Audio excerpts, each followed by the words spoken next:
I used to see myself as a monster. I see myself as a convict, basically what society fed me, the ideology that I was born into. So, it kind of prevented me from pursuing my dreams. But as I got older, being formerly incarcerated to me, you know, was a blessing in disguise because it gave me the opportunity to be resilient, to be loving and compassionate, and to really have gratitude. I'm doing this project to empower my community and to break barriers and to show people that regardless of their circumstances or where they come from, that they're amazing and you could do anything. I never thought I'd be in a place in my life where I could do anything like this, much less still have breath in my body. Born into a family that taught me that, the LGBTQ community and things of that nature were basically sinful.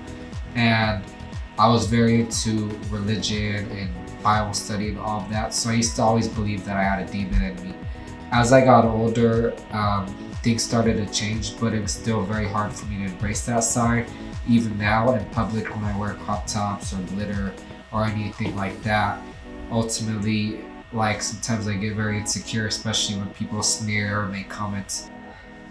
My journey brought me into ballroom, and I don't know, I think it's a funny story, but ultimately, I was watching a TV show called Legendary. I saw one of my friends' clips on there, and I remembered I have her on Facebook, and I never really, talked to her too much like that. But I remember thinking, I want more people on my level in my life. I want people that have big dreams and goals and ambitions. And basically I reached out, and from there, it was history. I, saw how Vogue was. I went to Vogue classes, ballroom, and they embraced me as well as vice versa. It really allowed me to tap into that other side of myself and see that there are people in my community that are making it and making their dreams come true. I feel like Vogue and ballroom chose me, not the other way around. It was just the right moment and the right time. When I started to really invest in ballroom and Vogue was around the time that I was very weak mentally and physically. I just had surgery and I just got abused really bad, almost like a near-death experience. And I don't know, they opened their arms to me and really welcomed me and lifted me out of that hole. It's impacted my life in a huge way, to be quite honest.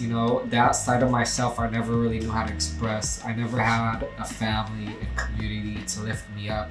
And consistently, while being in ballroom, regardless of the pettiness and the drama, my people are there to lift me up. They're there to pull me out of situations. And they're there to help me to learn how to love myself. I think for me personally, it has truly allowed me to learn how to embrace, all sides of myself, embrace, my gayness, my femininity, and really the thing that it gave me the most is community, people that share the similar interests that I do, that have dreams and ambitions and goals like I do. And for me personally, it's hard to find people like that. So yeah, and then just expressing myself and doing things that I didn't think I'd ever do, like Vogue, like Runway, and all of the above. It gave us an opportunity to be seen and heard. And Vogue and ballroom was created on oppression. It was created because, being a gay man or transgender or LGBTQ, we couldn't go to bars and clubs back in the day. So they created ballroom for us to have a place to express ourselves and be creative and learn and grow. And I just think that, I don't know, it just means a lot to me and my community because it gives me a voice and it allows me to be seen and heard.